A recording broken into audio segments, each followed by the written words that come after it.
Praise the lord. పరిశుద్ధుడైన యేసుక్రీస్తు వారి నామంలో అందరికీ వందనాలు.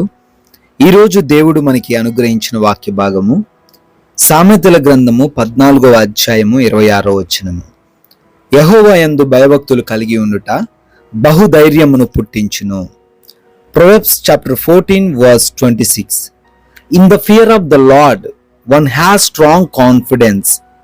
హల్లెలూయా. ప్రభునందు ప్రియమైన సహోదరి సహోదరులారా, దేవుని యందు భయభక్తులు కలిగి ఉండుట జ్ఞానమునకు మూలము అని వాక్యం సెలవిస్తుంది. అనగా ఎవరైతే జ్ఞానంగా ఉంటారో వాళ్ళు ఎలా ఉంటారట? ధైర్యంగా ఉంటారట. ఈరోజు నువ్వు దేనిని బట్టి భయపడుతున్నావో నాకైతే తెలియదు, కానీ ప్రభు ఈ వాక్యం ద్వారా నీతోనే మాట్లాడుతూ సెలవిస్తున్నాడు. ప్రభు యందు భయభక్తులు కలిగి ఉన్నట్లయితే నీకు భయము ఉండదు అని, నీవు దేనికి కలవరపడవు అని. దేవుని యందు భయభక్తులు నీలో ధైర్యాన్ని పుట్టిస్తాయి. హల్లెలూయా. ఈ రోజు నీ జీవితంలో వచ్చిన కష్టాలను చూసి నువ్వు భయపడుతున్నావంటే, నీ ఉద్యోగంలో వచ్చిన సమస్యలను చూసి నువ్వు భయపడుతున్నావంటే, లేదా నీ కుటుంబంలో వచ్చినటువంటి గొడవలను చూసి కలవరపడిపోయి నీరసించిపోతున్నావంటే, దానికి కారణం నువ్వు దేవునికి భయపడట్లేదు, దేవుని వాక్యానికి విధేయించట్లేదు, ప్రతిరోజు దేవునికి ప్రార్థించట్లేదు, ప్రార్థనా జీవితం కోల్పోయిన వ్యక్తిగా, ఆత్మీయ జీవితం కోల్పోయిన వ్యక్తిగా నువ్వు ఉన్నావు. భయభక్తులు ఉంటే ఇవన్నీ చేస్తావు. ఇవి లేవు గనకే నీ జీవితంలోకి సమస్యలు ఎంటర్ అయ్యాయి, శోధనలు వచ్చాయి. అందుకే ప్రభు వాక్యం ఈరోజు సెలవిస్తుందండి, దేవుని యందు భయభక్తులు కలిగి ఉండండి. నీలో అప్పుడు ధైర్యం వస్తుంది. ఏ సమస్యనైనా ఎదుర్కోగలుగుతావు, ఏ ఇబ్బందినైనా ఎదుర్కోగలుగుతావు. ఎంతటి వారు వచ్చినా వారిని ఈజీగా నువ్వు జయించగలుగుతావు. దావీదు గొలియాతును చూసి భయపడలేదు. దానికి కారణం ఏంటంటే దేవునికి భయపడ్డాడు. ఎక్కడైతే భయపడాలో అక్కడ భయపడాలి, ఎక్కడైతే భయపడకూడదో అక్కడ భయపడకూడదు. దేవుని దగ్గర ఎప్పుడు మనం భయభక్తులు కలిగి ఉండాలి. దేవుడు అన్నీ చూస్తున్నాడు, ఆయన చూచుచున్న దేవుడు అని ఎరగాలి. నేను తప్పు చేస్తుంటే చూడలే, నేను పాపం చేస్తుంటే ఆయన కనపడదులే అని అనుకోకూడదు. మన సమస్యలు దేవునికి తెలుసు, మన ఇబ్బందులు దేవునికి తెలుసు, మనం చేస్తున్న పాపాలు దేవునికి తెలుసు. అన్నీ చూస్తున్నాడు కనుక మనం దేవుణ్ణి భయముతో భక్తితో సేవించాలి. మనం కూర్చుండుట, మనం లేచుట, మనం చేసే ప్రతి పని కూడా దేవునికి తెలుసండి. ఆయన తెలియకుండా ఏ పని చేయట్లేదండి. కాబట్టి దేవుని యందు భయభక్తులు కలిగి మన యొక్క కార్యములు ఉన్నట్లయితే నీకు ధైర్యముగా ఉంటావు. ఒకసారి ఆలోచన చేయండి. ఒక వ్యక్తి ఎవరైనా దొంగతనం చేసాడు అనుకోండి, వాడికి ఏమవుతుంది? భయం అవుతుంది. దొంగతనం చేసినందుకు భయం అవుతుంది.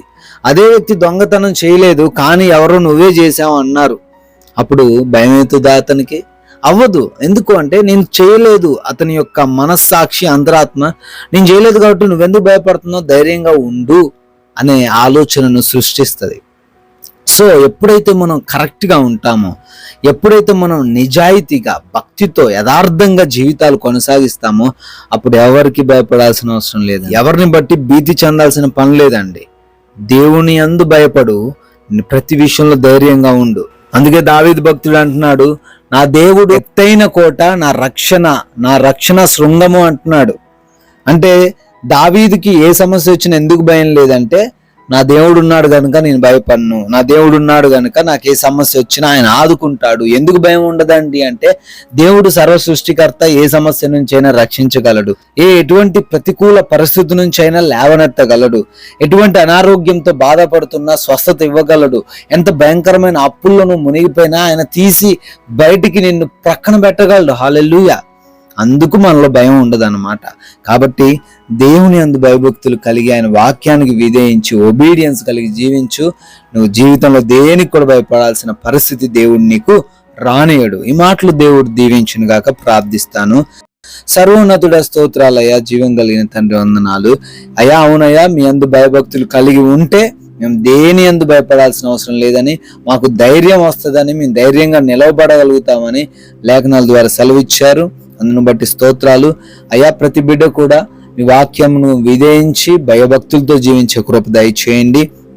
ఎంతమంది అయితే బిడ్డలు ఈ ప్రార్థనలు ఏకీభవిస్తున్నారో వారందరిని బట్టి కూడా అడుగుతున్నాం తండ్రి. అనారోగ్యంతో బాధపడుతున్నారేమో నాయన, సంపూర్ణ స్వస్థత దయచేయండి. ఆర్థిక ఇబ్బందుల నుంచి కూడా ప్రతి బిడ్డను లేవనెత్తండి. అప్పుల సమస్యల నుంచి బిడ్డకు విడుదల దయచేయండి తండ్రి. కుటుంబపరమైన గొడవలు, విభేదాలు, సమస్యల నుంచి విడిపించండి. చేస్తున్న పనులన్నింటినీ కూడా ఈరోజు ఆశీర్వదించండి. ప్రయత్నాలను సఫలపరచండి నాయన. వారి యొక్క తండ్రి ప్రతి విధమైన ఆలోచనను ఈరోజు స్థిరపరచమని బిడ్డలందరికీ మీరే తోడై ఉండి కాచి కాపాడమని యేసుక్రీస్తు వారి ప్రేమ కలిగిన నామంలో ఈ ప్రార్థనను అడిగి వేడుకుంటున్నాము తండ్రి. Amen. May God bless you all. దేవుడు మిమ్మల్ని దీవించును గాక.